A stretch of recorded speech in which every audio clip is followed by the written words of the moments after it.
Everyone. Tonight the show is going to be about child sexual abuse. What is it? The effects, what parents need to know. I've got links in the description box which will help you go back to the site where I did. We've got a lot of resources available as well. I'm going to start this off by doing the Bible verse that I usually do. But whoso shall offend one of these little ones, which believe in me, it were better for him that a millstone were hanged about his neck, and that he were drowned in the depths of the sea. That is so true.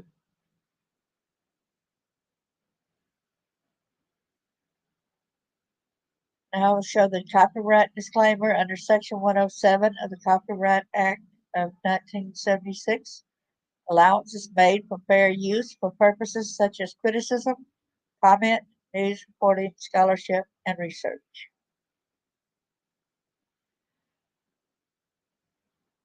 Appreciate it anytime anybody comes in. If they would like to say hello, just let me know that you're here. Please hit the thumbs up. I'm a little tongue tied. I'll bring up the link.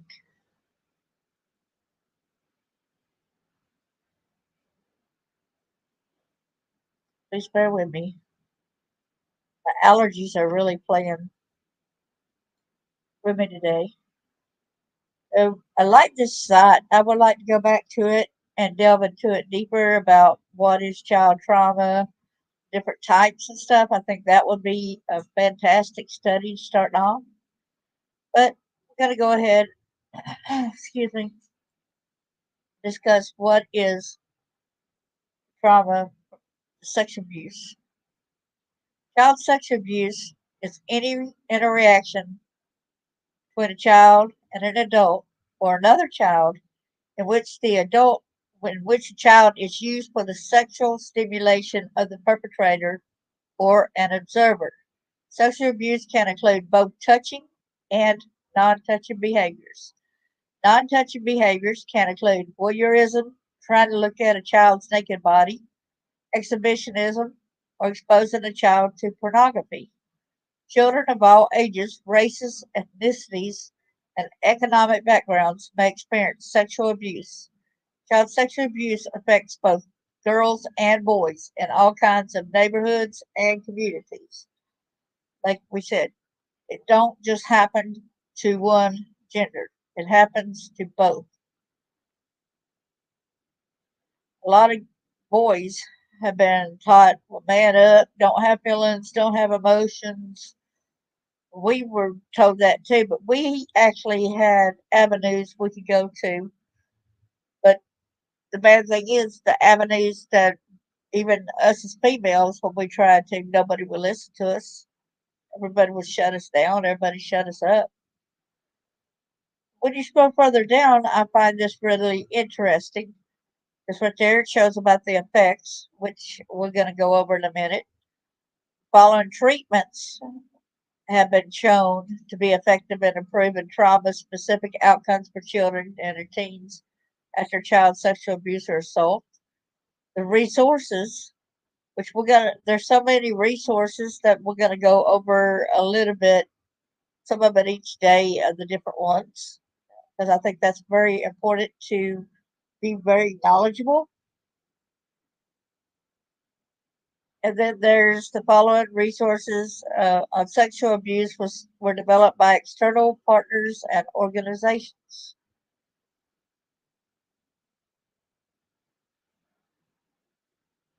So here it talks about the effects of being sexually abused. Children who have been sexually abused may develop a range of emotional and behavioral reactions, many of which are characteristic of children who have experienced other types of trauma. These reactions include an increase in nightmares and or sleeping difficulties. I still have a lot of sleeping difficulties today. Withdrawn behavior.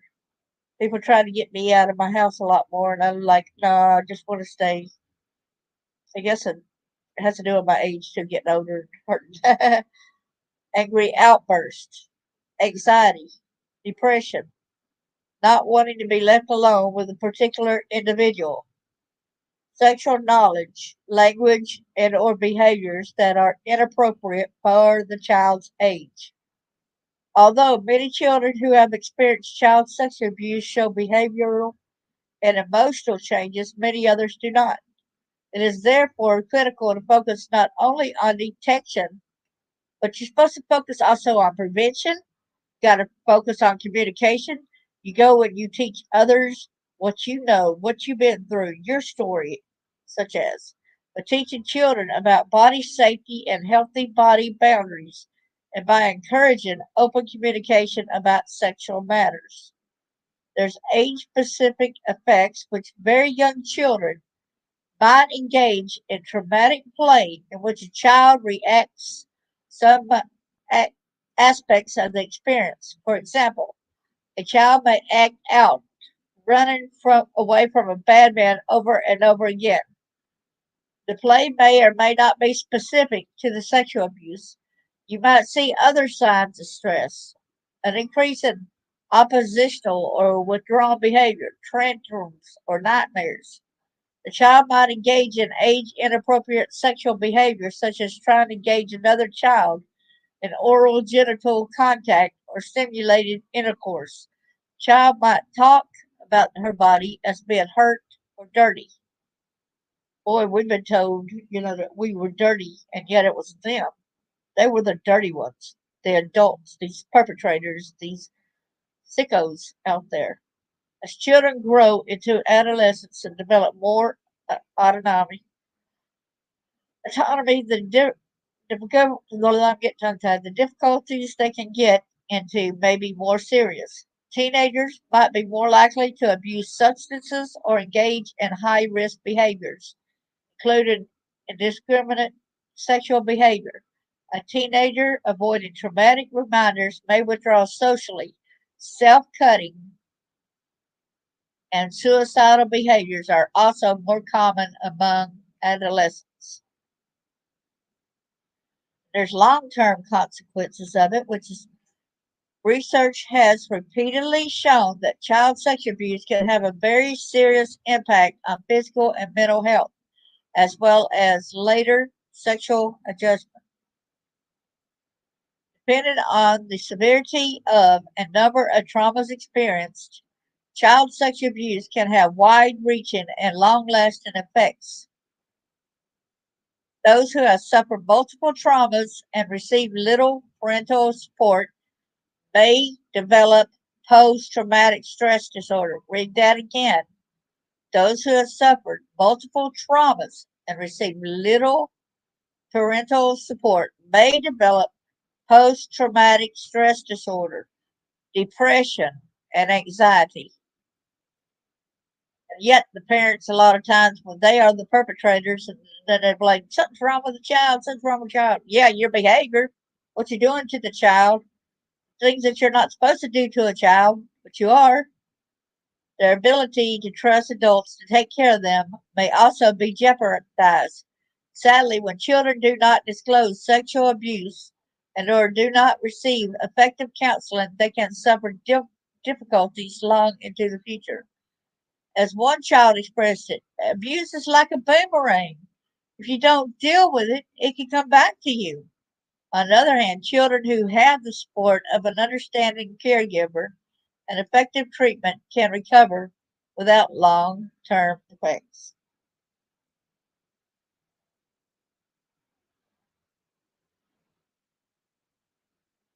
That is so true. Now I'll go and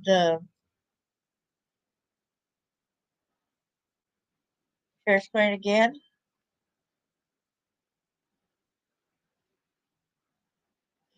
Now, and here's some important things which may help in taking care of yourself. But in mind, this is from the National Child Traumatic Stress Network. So anything that has traumatized you, these should help you. These hints, these tips may help you. You pick and choose which ones may help you. But don't just go ahead and say they won't help, but at least try, at least. Try something and see if it will work or not before you say it won't. What might have happened prior previously in the past may not help anymore. So you need to think of different avenues that's going to help you relax, help you be able to cope. Taking care of yourself. During this time, you and your colleagues may be experiencing different reactions. There are several ways you can find balance. Be aware of your needs and make connections. Use this list to help you decide which self care strategies will work for you.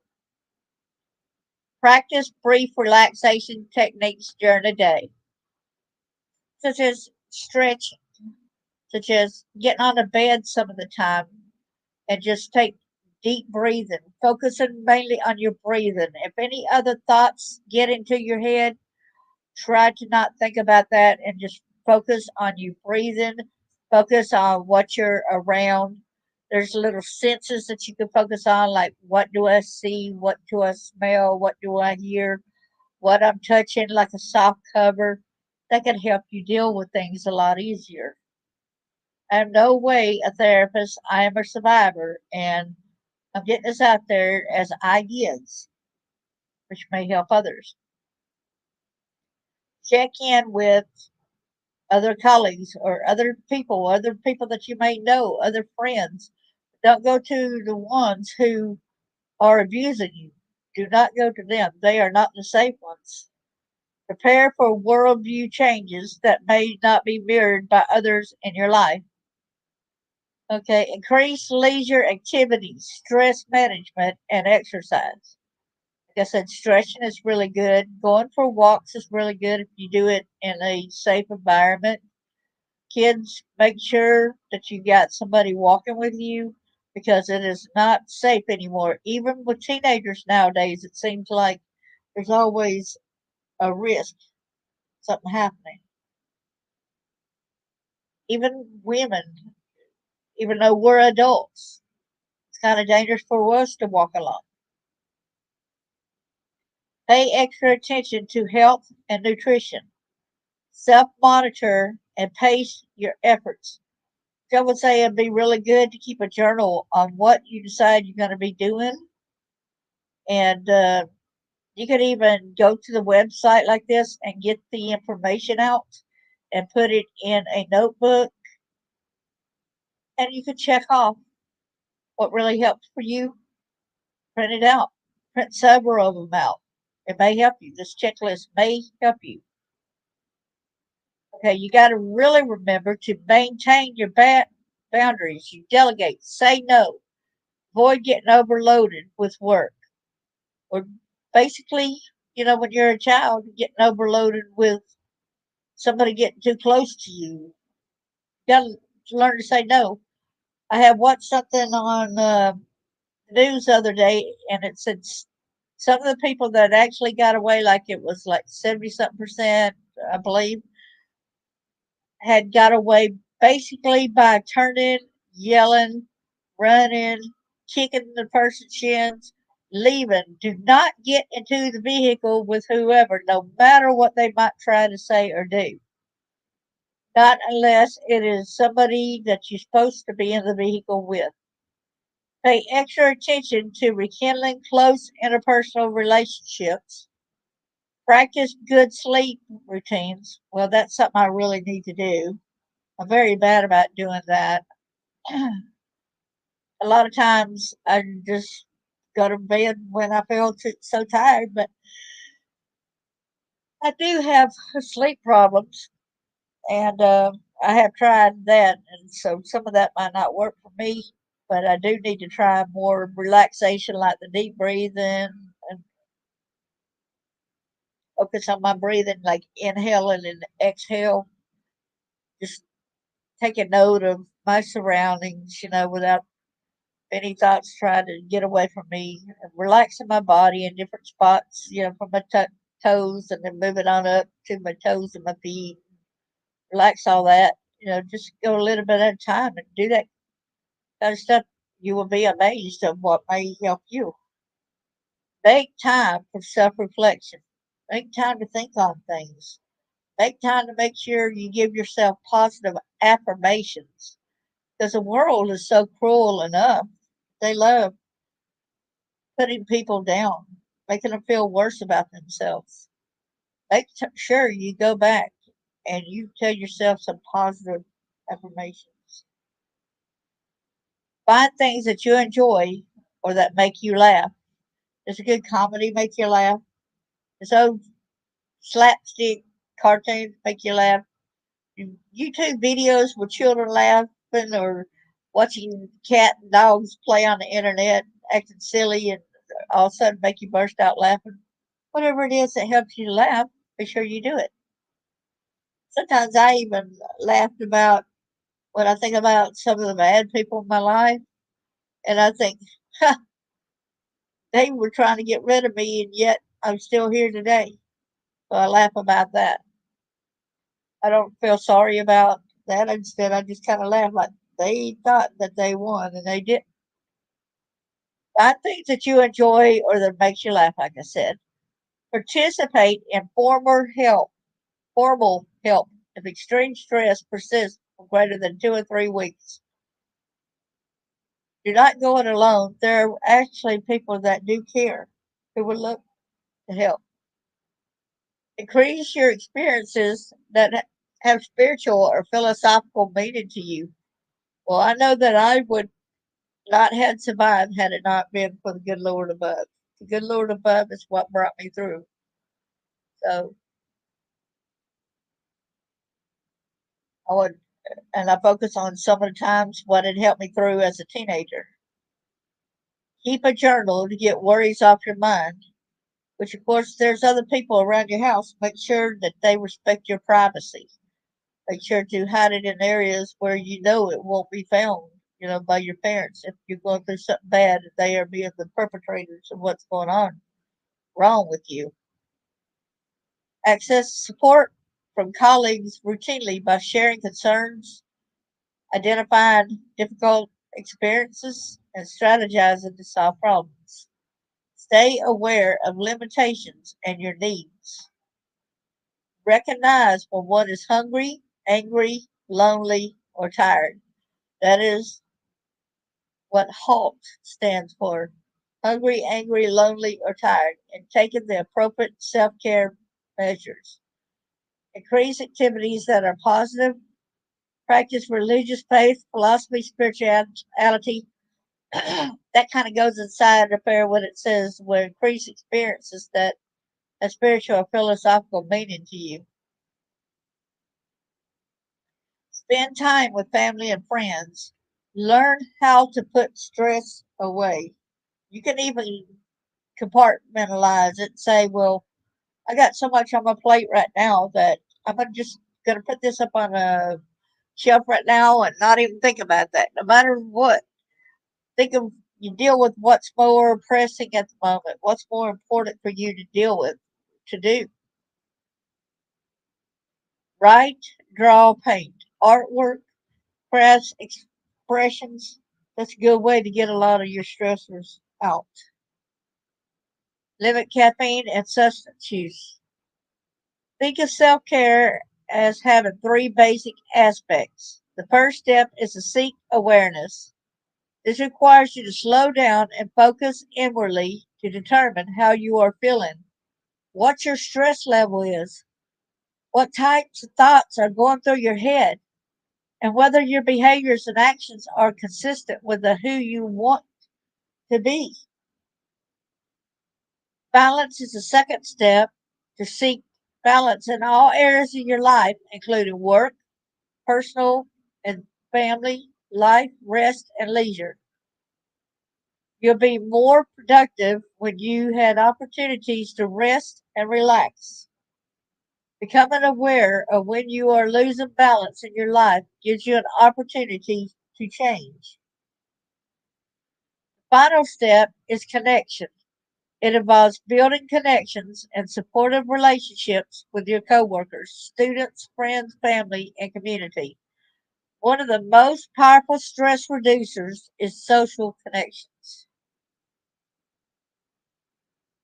Because a lot of times you might be having a bad day, and one of your friends online might just cheer you up with something they say. Now, this is another thing that I had downloaded the PDF on this caring for kids. What parents need to know about sexual abuse. This is the parental copy. It's kind of sickening when you think about her. You think about all these pedophiles that like even messing with young kids, even that young. Sadistic people out there.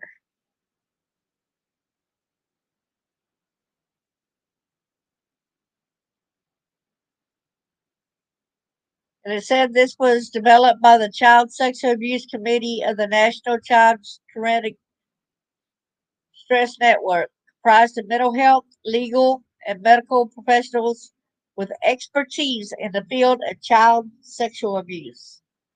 This project was funded by the Substance Abuse and Mental Health Services Administration, U.S. Department of Health and Human Services. The views, policies, and opinions expressed are those of the authors and do not necessarily reflect those.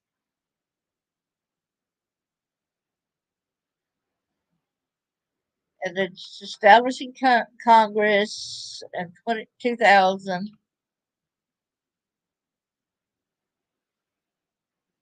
Okay. Introduction. If you have just discovered that your child or a child that you care about has been sexually abused, it may feel as if your world is falling apart. But there is hope. Other caring adults have been where you are. Caring for Kids, what parents need to know about sexual abuse is designed to give you the information you'll need to help support children who have experienced sexual abuse. From dealing with the shock of disclosure to coping with the emotional impact of navigating the legal system. These resources will help you and your child move past the pain and realize that it is possible to transcend trauma. In addition to helping you recognize child sexual abuse and cope with its aftermath, this toolkit provides resources that can help you to keep children and adolescents safe.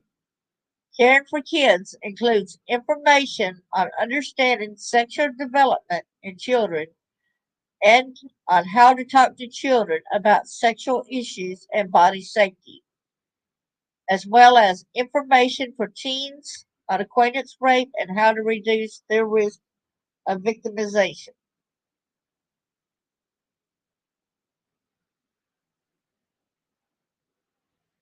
Contents, which you can end up going to the website that you can download. One of them is Child Sexual Abuse Fact Sheet for parents, teachers, and other caregivers. Questions and answers about child sexual abuse, an interview with Esther Deblinger, PhD. What to do if your child discloses sexual abuse, information for parents and caregivers. Coping with the shock of intrafamilial abuse. Acquaintance rape, information for parents. Preventing acquaintance rape, a safety guide for teens. What do I do now? A survival guide for victims of acquaintance rape. Sexual development and behavior in children, information for parents and caregivers. Understanding and coping with sexual behavior problems in children, information for parents and caregivers. Child sexual abuse, coping with the emotional stress of the legal system. Now here is the sexual abuse fact sheet. What is child sexual abuse? Okay, that child sexual abuse is an interaction between a child and an adult or another child in which a child is used for the sexual stimulation of the perpetrator or an observer. Such abuse can include both touching and non touching behaviors. Touching behaviors may include touching of the vagina, penis, breast, or buttocks, oral genital contact, or sexual intercourse. Non touching behaviors can include voyeurism, trying to look at a child's naked body, exhibitionism, or exposing a child to pornography. Abusers often do not use physical force, but may use play, deception, threats, or other forms of coercion to engage children and maintain their silence. Abusers employ persuasive and manipulative tactics to keep the child engaged. These tactics, referred to as grooming, may include bullying. Oh, well, bullying could be it, but buying gifts or arranging special activities which can further confuse the victim. Yeah, there is contradictory there. Like I had a cousin who was old enough to be, I guess it was second or second or third cousin, and he would swing me between his legs, like a normal play of swinging your kids between your legs up in the air and back through. But he changed the play by going closer and closer to his genitalia, genitals. And so it got to where when he was bringing me back down, I was rubbing against his front part. He would not let me go. I begged him and I was screaming to please let me go. I don't know how my parents didn't hear him in the house, which they could have, I guess, because they were getting ready to leave. And then my cousin had me by the arm, was pulling me in the back door, trying to force me into the bedroom to try to rape me in his unbuckling his pants. And my dad said, "Get out here!" Was calling for me to get out there. We're leaving. And he still wasn't going to let me go. He was still fumbling with his pants. And I was so grateful that when Dad said, "I'm going to come on in there and get you, I'm going to whoop you," and all this other kind of stuff, he got scared at that. Of course, he was going to get scared if he got caught. But thing is, I don't think my daddy would have been too mad at him about that. I'm not really sure how that would have took place. Then who is sexually abused? Children of all ages, races, ethnicities, and economic backgrounds are vulnerable to sexual abuse. Child sexual abuse affects both girls and boys in both areas. Oh, sorry, child sexual abuse affects both girls and boys in all kinds of neighborhoods and communities and in countries around the world. But yes, it does affect them in every which way. We don't need to rule out and say that a boy deserves it, a boy can get away. No, a boy is a child as well. Parents are to love and nurture to protect the child. These other pedophiles are not doing what they're supposed to do. They're not protecting, they're doing their own, what they feel like doing to a child. It's almost like the entitled Karens, the entitled people think that they're entitled to do these crazy, sick, sadistic pedophilia behavior. Children who have been sexually abused may display a range of emotional and behavioral reactions, many of which are characteristic of children who have experienced other types of trauma. These reactions include an increase in nightmares and or sleeping difficulties, withdrawn behavior, angry outbursts, anxiety, depression, not wanting to be left alone with a particular individual. Of course, that person's hurt us before or might remind us of somebody that hurt us in the past. Sexual knowledge, language, and or behaviors that are inappropriate for the child's age. Although many children who have experienced sexual abuse show behavioral and emotional changes, many others do not. It is therefore critical to focus not only on detection, but on prevention and communication by teaching children about body safety and healthy body boundaries, and by encouraging open communication about sexual matters. Here's some reasons why children don't tell about sexual abuse.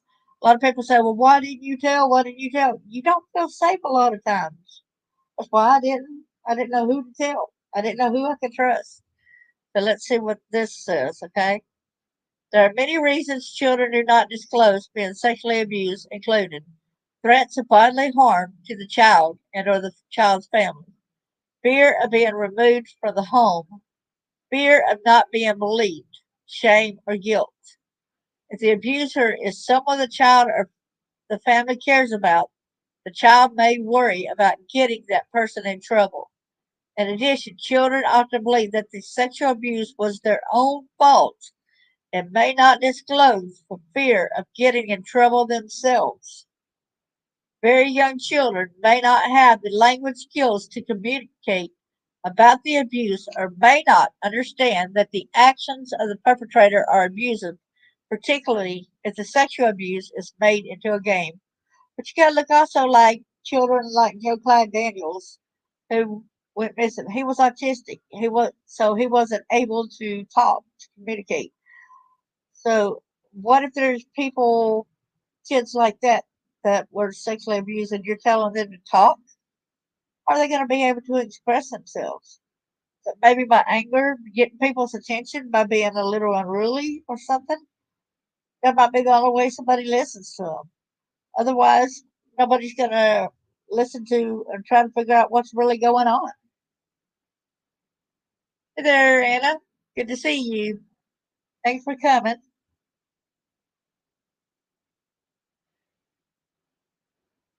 What can you do if a child discloses that he or she is being or has been sexually abused? If a child discloses abuse, it is critical to stay calm, listen carefully, and you never blame the child. Thank the child for telling you and reassure him or her of your support. Please remember to call for help immediately. If you know or suspect that a child is being or has been sexually abused, please call the Child Help National Child Abuse Hotline at 81800, the number 4, a child, or visit the federally funded Child Welfare Information Gateway. And it said if you needed immediate attention, call 911. Okay. Many communities also have local children's advocacy centers that offer coordinated support and services to victims of child abuse, including sexual abuse. For state by state listing of accredited CACs, visit the website, the National Children's Alliance, NCA online.org. Like I said, this had came from, I'll go back to the top of it so that you'll be able to see it again, where this is at, and you can go and get literature for this company, the National Child Traumatic Stress Network.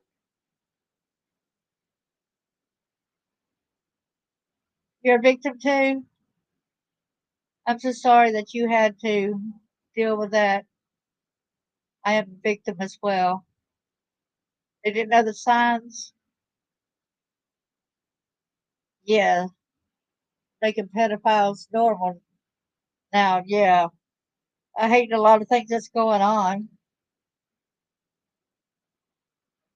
You don't really feel protected or defended when they're still making it such a normalcy that it's okay that these sickos do this crazy crap, you know?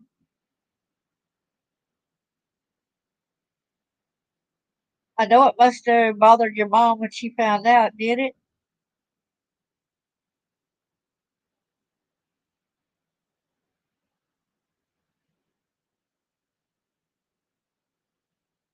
How did your mama react?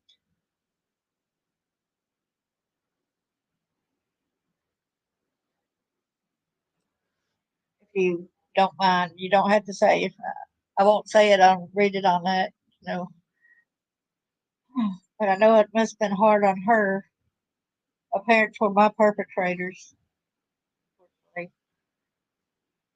And there's child sexual abuse myths and facts. Yeah. Oh, I'm so sorry that you had to endure that. Bless your heart and bless your mother's heart too. You matter. I want you to know that you do matter. Child sex abuse myths and facts. Child sexual abuse is a rare experience. That's a myth, and it's rare. The fact is, child sexual abuse is not rare. Retrospective research indicates that as many as 1 out of 4 girls and 1 out of 6 boys will experience some form of sexual abuse before the age of 18. However, because child sexual abuse is by its very nature secretive, many of these cases are never reported. That is so right, because mine was never reported. So you can't really know the direct amount, the numbers, or anything when it's not reported. How do you go and report your own father? Or how do you report when it's actually police officers that were involved in it too? Like with me, how do you go ahead and do that kind of stuff? You're not you're not going to be protected. I really didn't feel like I would be. A child is most Here's another myth. A child is most likely to be sexually abused by a stranger. Fact is that children are most often sexually abused by someone they know and they trust. Approximately three-quarters of reported cases of child sexual abuse are committed by family members or other individuals who are considered part of the victim's circle of trust.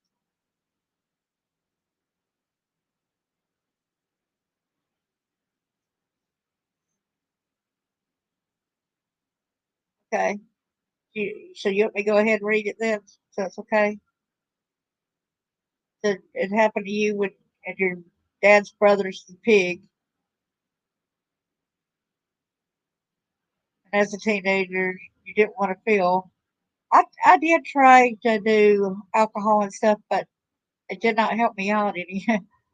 Kids were never allowed to sleep over anyone's house, stay at home because I'm open, grown now. Exactly what it was. My own parents sold me to for child pornography, and they did pornographic videos of me and the police officer. And his daddy was a big wig in the town, and he had different businesses. He had an auction house and all kind of different things as a employee. So there was no way that anybody would ever believe me.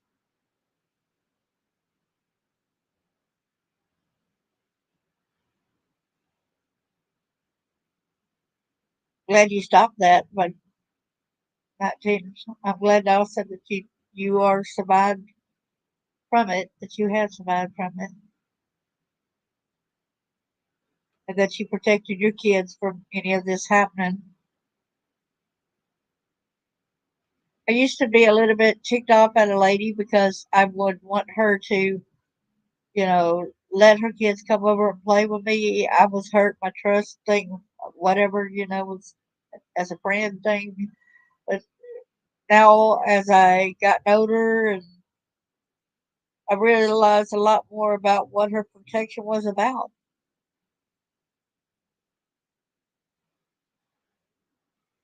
So I really look up to her for having that fortitude to take care of her kids like that. Preschoolers do not need to know about child sex abuse and will be frightened if educated about it. That's what a lot of people try to say. Preschoolers need to know that whatever somebody goes to touch them in these certain ways, the body is their body. There's a site, I think it's called My Body is My Body, and it's got the training information and the songs that helps teach your kids stuff.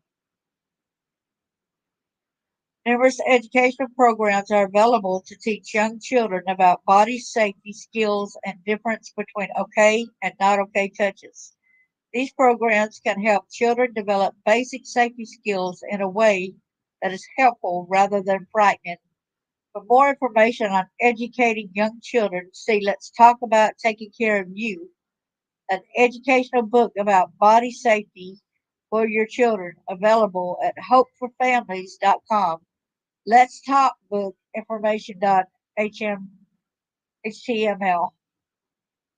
Good to know. Hopeforfamilies.com. So that'd be a good place to go to as well. Fifth, children who are sexually abused will never recover. Fact, many children who are quite resilient and with a combination of effective counseling and support from their parents and caregivers, children can and do recover from such experiences. Well, I think that we recover not 100% because it still leaves a scar on us, about the victimization, about the dangers. And it's a good thing maybe that we don't heal 100% because then we're more prone to get out there and say, hey, this is very bad that these things are happening.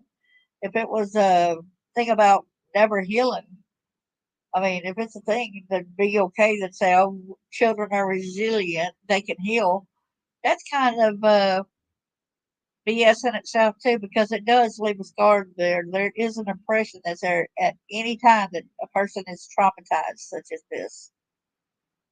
They might have it later in their life. Some people told me that they didn't start remembering their sexual abuse till he actually was 70 years old when it hit him about a rape that happened to him, and he didn't even know about it. This was a couple years ago. I was shocked. And it says child sexual abuse is always perpetrated by adults. That's another myth. Fact is, 23% of reported cases of child sexual abuse are perpetrated by individuals under the age 18. While some degree of sexual curiosity and exploration is to be expected between children of about the same age, when one child coerces another to engage in adult like sexual activities, the behavior is unhealthy and abusive. Both the abuser and the victim can benefit from counseling. Like, for instance, I'll give for instance based on my story. Like, I had a sister visiting from that I hadn't seen since I was about a little girl. So I was 11 years old when she came to visit, and then my other sister was there with her boyfriend, and I was like 11 and she was like 12. And my sister and her boyfriend just got back from looking in one of the neighbor's windows of an empty house. Okay. So I said, well, I'm curious as to look in it to see how it looks. I want to go look. So he said, okay. So he went over there to show me, and I could look at some of the windows. And so he lifted me up, and just so I could see inside. But I didn't expect what was next was he actually forced my pants down and started licking my privates.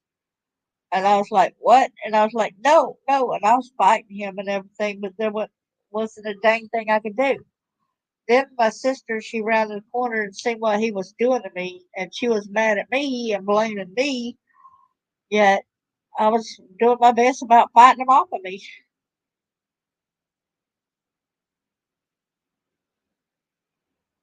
If talking about sexual abuse with a child who has suffered such an experience will only make it worse. Nope, not true. Fact, although children often choose not to talk about their abuse, there's no evidence that encouraging children to talk about sexual abuse will make them feel worse. On the contrary, treatment from a mental health professional can minimize the physical, emotional, and social problems of these children by allowing them to process their feelings and fears relating to the abuse. Thank you so much. I appreciate that. Yeah, it was sickening. And she like, I'm gonna go tell. And it was really scary. My stepdad was walking from the back of the house to the garage, where at the house where we lived. And I seen him like that, and I was like, I hope he don't turn around here and see it and come over here trying to kill me. I was more worried about than him coming and hurt me. See, I was blaming myself about it. I was feeling dirty. I was feeling disgusted. It's like I want him to stop, and I didn't know how I was going to fight him. But he was like 14-year old, or 14, 15, 16-year old. He was a lot older than me. I was a small little 11-year-old girl. Tips to help protect children from sexual abuse. 1. Teach your children accurate names of private body parts. 2. Avoid focusing exclusively on stranger danger. Keep in mind that most children are abused by someone they know and trust. Number 3. Teach children about body safety and the difference between okay and not okay touches. 4. Let children know that they have the right to make decisions about their bodies. Empower them to say no when they do not want to be touched, even in non sexual ways, politely refusing hugs and to say no to touching others. Yeah, I was trying my best, basically, fighting to get my pants back up. I didn't want to be nude and for everybody to see and all that other kind of stuff. I was struggling hard. He was a lot stronger than me, but I was glad in a way that my sister came when she did. No telling what else he might have did had she not rounded that corner. But she went running and said, "I'm gonna go tell. I'm gonna go tell. I'm gonna go tell."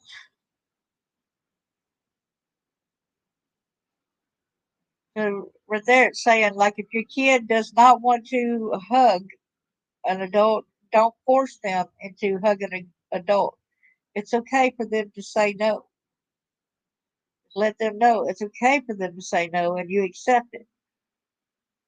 Number 5, make sure children know that adults and older children never need help with their private body parts, such as bathing or going to the bathroom.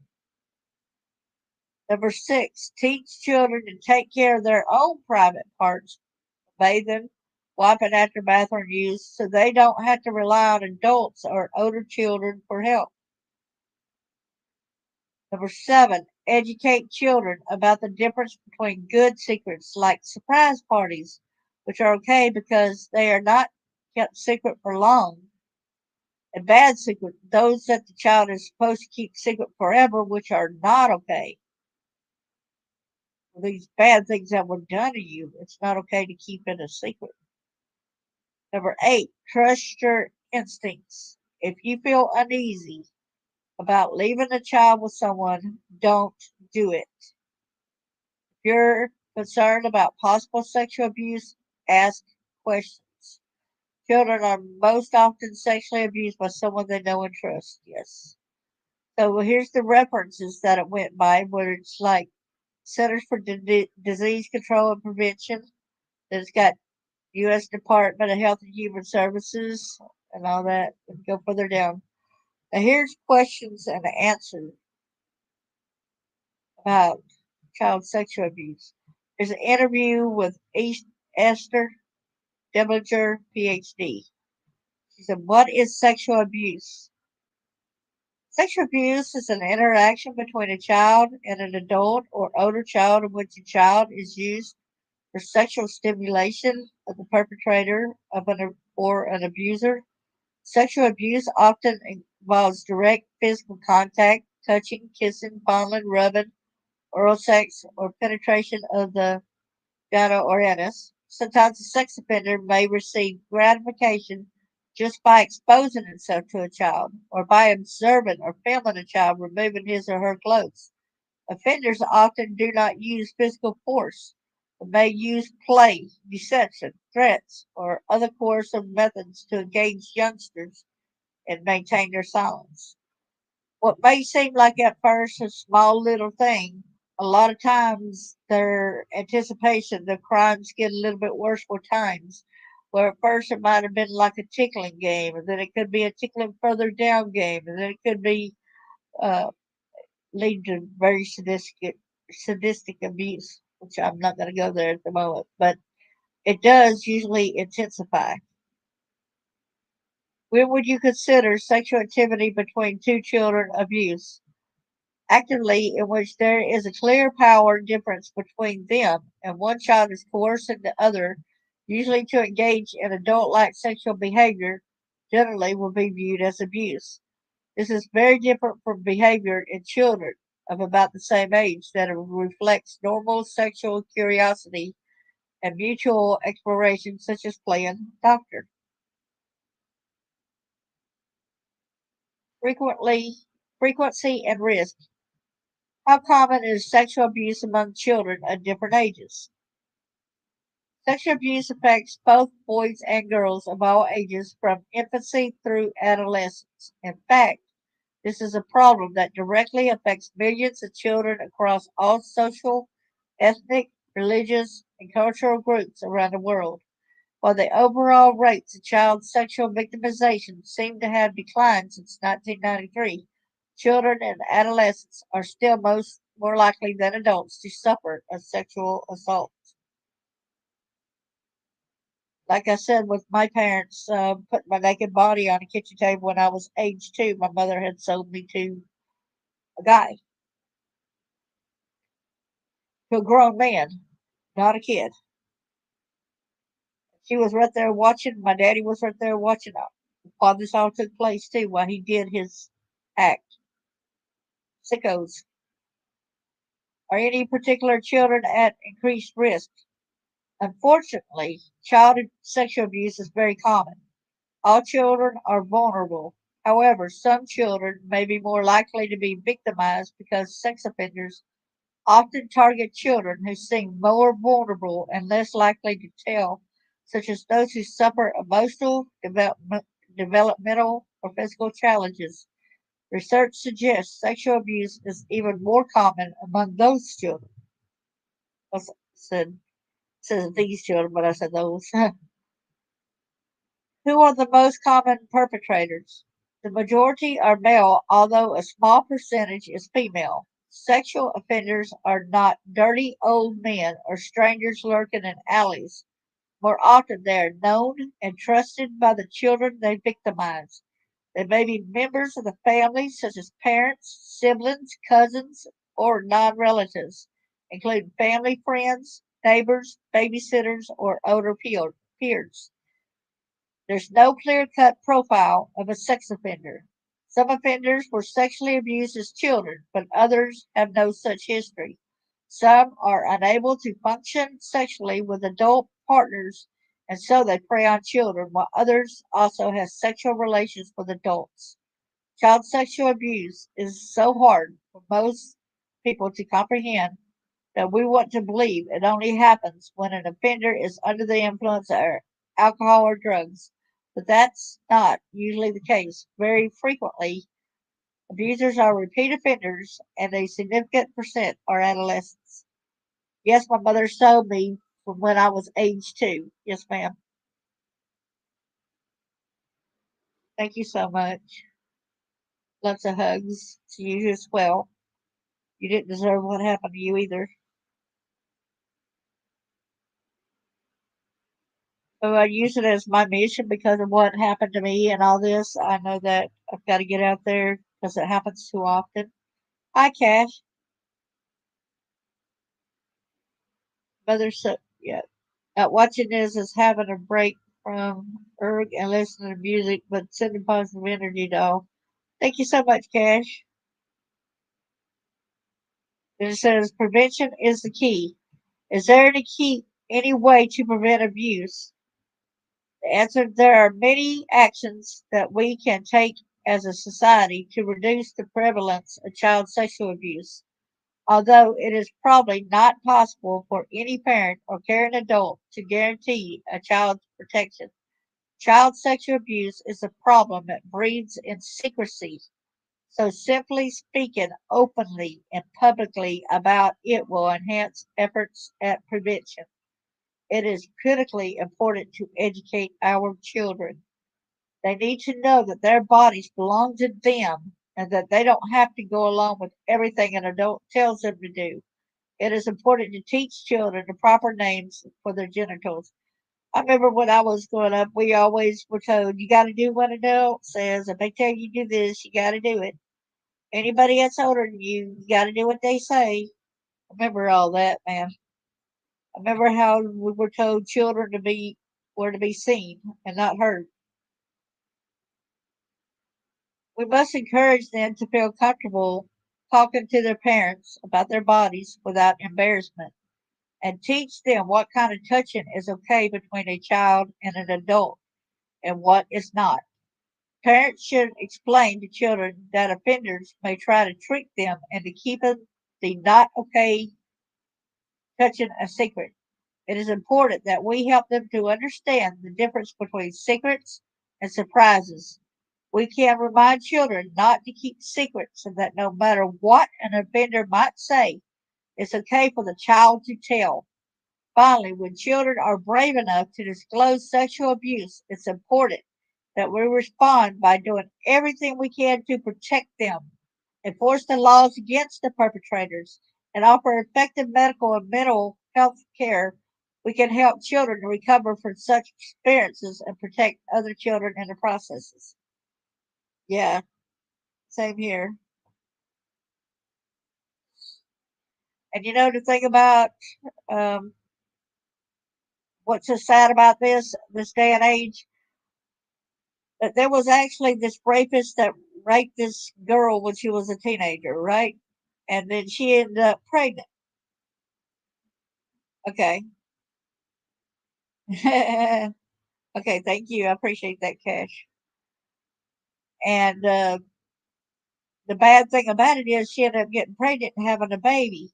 And did you know he fought for parental rights, and so she fought against it, knowing that he was the sex offender that raped her, and he was in jail for what he had done to her, and yet the court still gave him parental rights. How messed up is that, y'all? That's very messed up.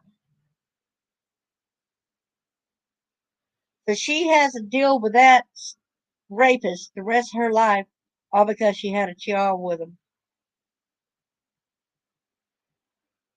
The impact of abuse on children. What? Yeah, crazy, ain't it?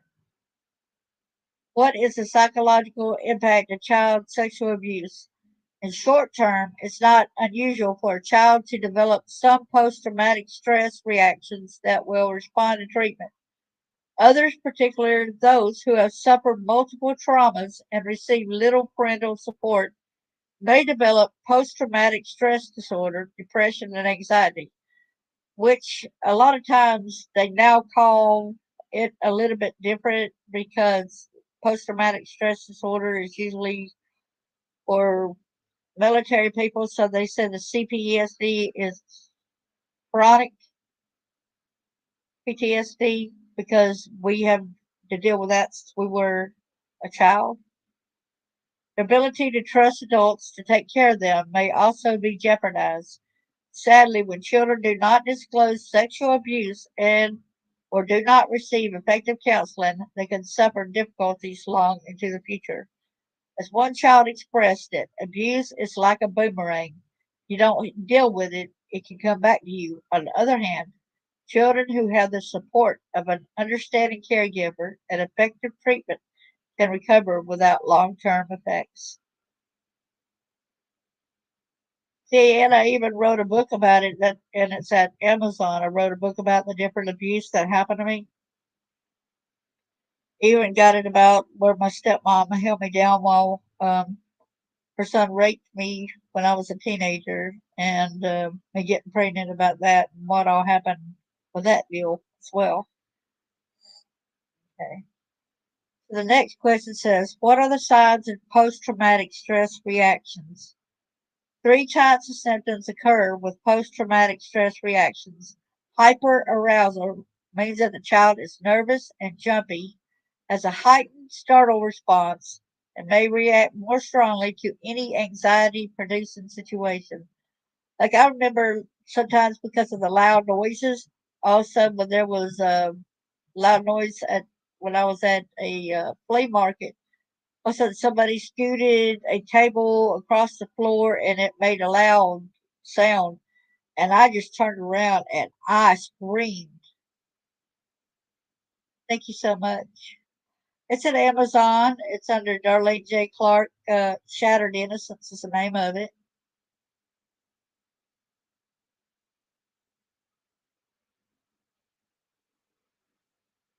Christopher Stephen Haggett Hansen, if you need me on there. Okay. I won't swear at you. Don't worry about it. Crash anyway. Christopher Art Stephen Hackett Hansen. Okay. Re-experience means that the child may keep seeing mental images linked to the abuse or relive some aspects of the experience, either while awake or during sleep in the form of nightmares. A child may have other sleep disturbances such as insomnia or frequent awakenings. Younger children are more likely to have generalized fears or nightmares about other scary things, such as monsters chasing them. With an older child, the nightmares are more likely to be directly related to the trauma re-experienced and also includes reactions to traumatic reminders, anything, person, event, sight, smell, etc., connected to the abuse. For example, if the perpetrator had a beard, the child might start to feel frightened and uncomfortable, usually without knowing why, around any man with a beard. Even being touched by another person may become a traumatic reminder. That is so true. Avoidance means that a child avoids exposure to traumatic reminders and sometimes avoids thinking about the abuse altogether. For example, if the abuse occurred in the basement, the child may avoid going into the basement. Reactions to and avoidance of traumatic reminders can become generalized. A child may begin with fear of one particular basement that generalizes to reactions to and avoidance of all basements, and from that to any room that in any way resembles a basement.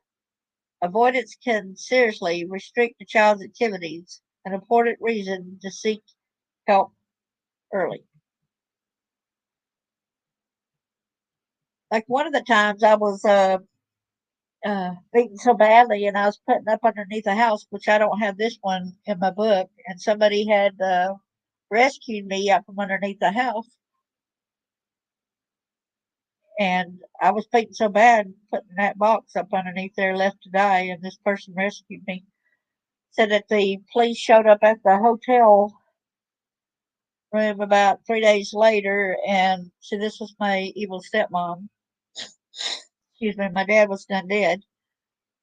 So he said that the guy, I spoke to him like about 12 years ago, and he was telling me about this happening, although I don't remember it.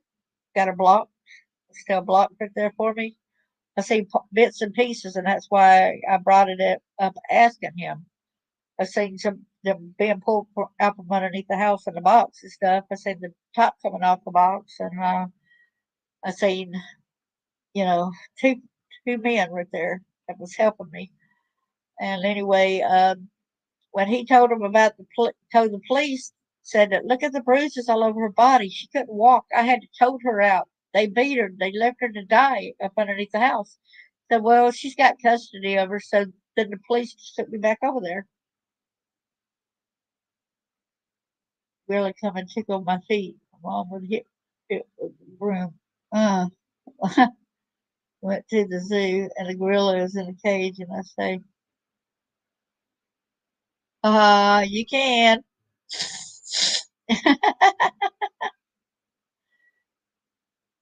I don't know why I was so petrified of the gorillas. Oh, I'm not sure, but I think it's because our school teacher was telling us that gorillas, if they smell a little kid or something like that, they might get aroused or something like that, might try to come after a kid and attack you. I think that's what she was saying. So I stayed further back. What other trauma-related behaviors might you see in a toddler or school-age kid? In a very young child, you might see traumatic play in which the child reenacts some aspect of the experience. For example, a child may act out running away from a bad man over and over again. The play may or may not be specific to the sexual abuse. You might see other signs of stress, an increase in oppositional or withdrawn behavior, tantrums, or nightmares. The child might engage in age appropriate sexual behavior such as trying to engage another child in oral genital contact or stimulated intercourse. The child might talk about her body as being hurt or dirty. Of course, children may have these problems for other reasons, so you cannot assume they mean the child had been abused. Yeah, that night the gorilla came back and I couldn't scream, so I wake up and scream. Never said the gorilla is the molester. Yeah, yeah, because he was an animal. It was a big old hairy animal. You know what I'm saying?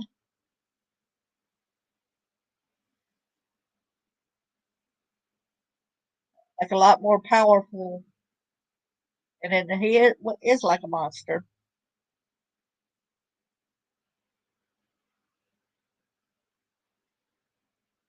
Yeah. Sometime if you want to, you can tell your story on here or on the radio station. I also have a radio program that I do at times. Question: is the impact of sexual abuse different in adolescence? The answer is the basic symptoms of post traumatic stress are similar.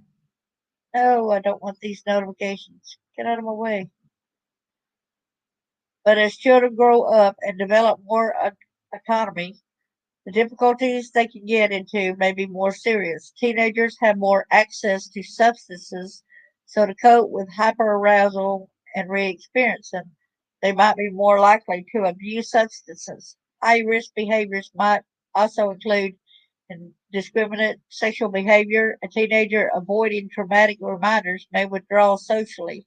Self cutting and suicidal behaviors are also more common among adolescents. However, with parental support and effective treatment, adolescents can avoid or overcome these problems.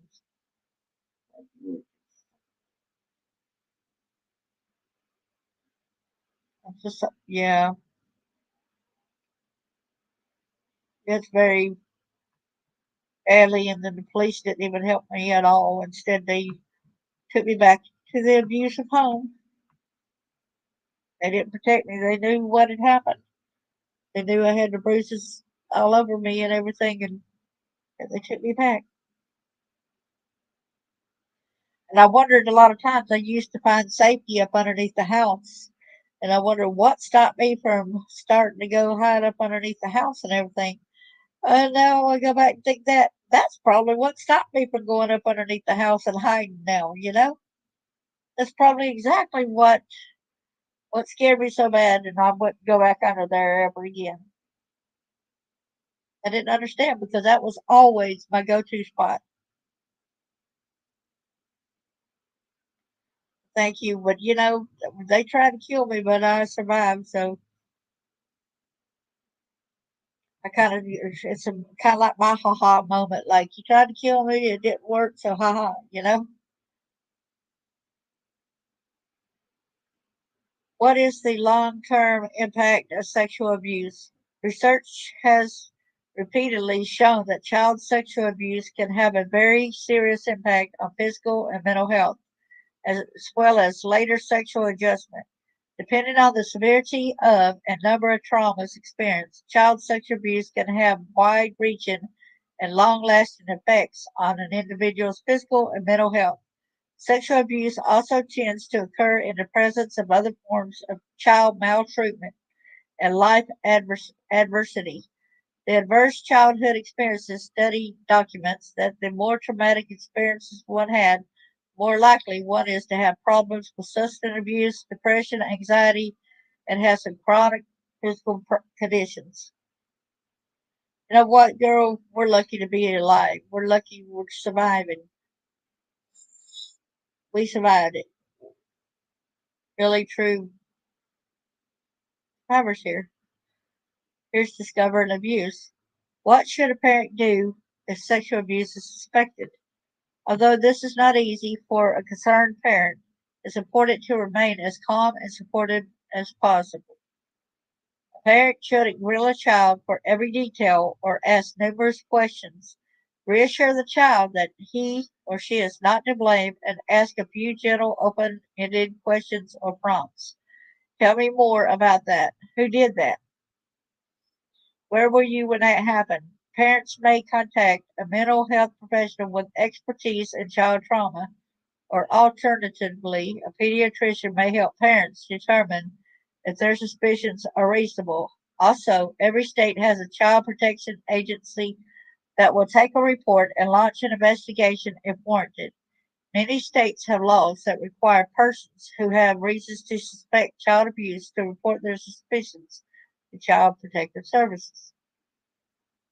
I don't trust CPS because for a lot of reasons. I've got a lot of friends who had their children taken away and given to the abuser. So I do not trust CPS at the moment.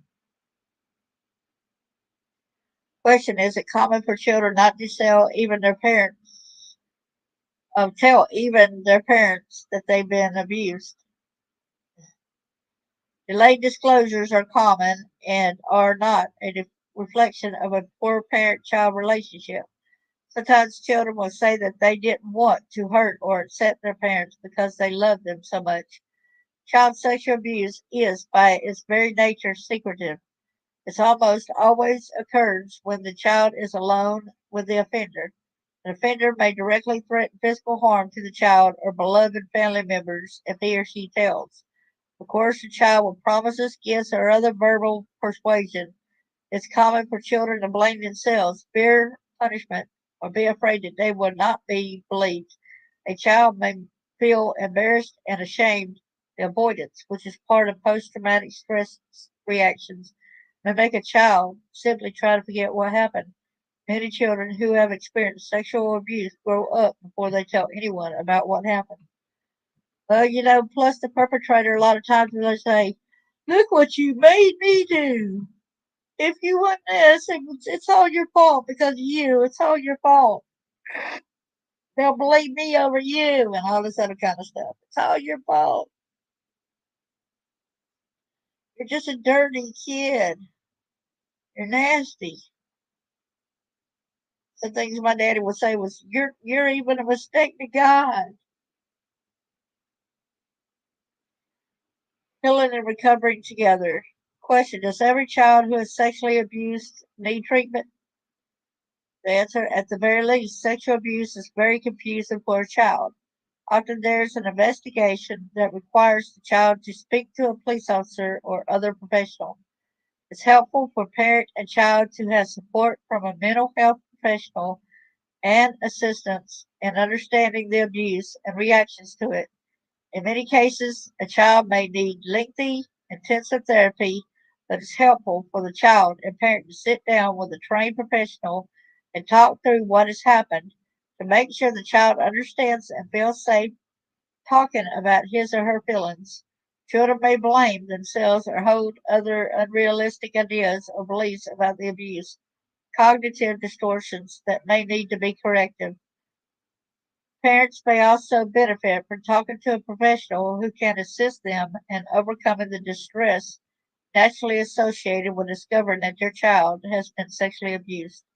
One approach to treatment involving parents and children that has received considerable scientific support is trauma focused cognitive behavioral therapy. There is increasing evidence that with support from a caring adult and high quality treatment, many children and parents effectively recover and may feel stronger and closer as a family in the aftermath of a traumatic experience.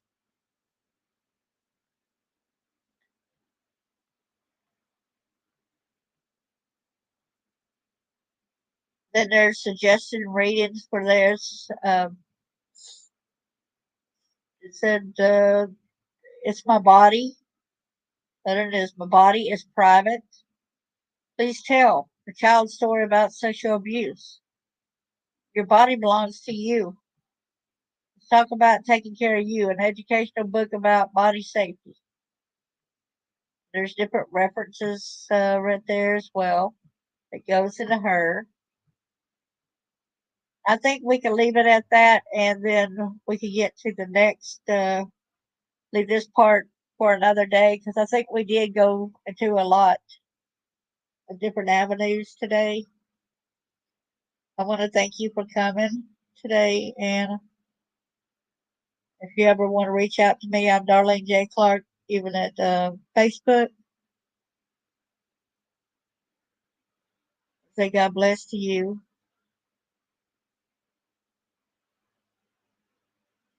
And if you ever need an ear, I'm here. Much love and lots of thanks to you. God bless.